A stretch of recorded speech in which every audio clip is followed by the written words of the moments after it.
Hi దోస్తులు అందరికీ good morning. అందరు ఏం చేస్తారు? టిఫిన్ చేసిరా? ఇక మాది ఈరోజు అయితే ఇడ్లీ చట్నీ. మా అమ్మ అయితే చట్నీని రోట్లో రుబ్బింది, ఎందుకంటే టేస్ట్ మంచిగా ఉంటుందని. ఇడ్లీలు అయితే తింటున్నాం.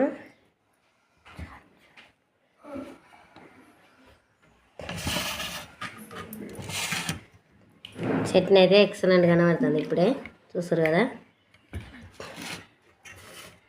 చూసి చెప్తే ఎట్లుందో టేస్ట్.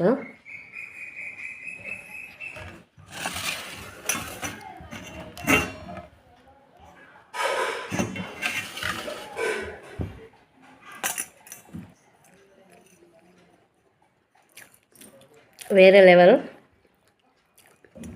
ఎంతైనా వెనకటి రోట్లలో రుబ్బుకొని తినడం అదైతే చాలా మస్తు ఉంటుంది. ఎక్సలెంట్ అవుతుంది. మీరు ఏమేమి తిన్నారో కామెంట్ బాక్స్లో అయితే కామెంట్ చేయండి. బాయ్.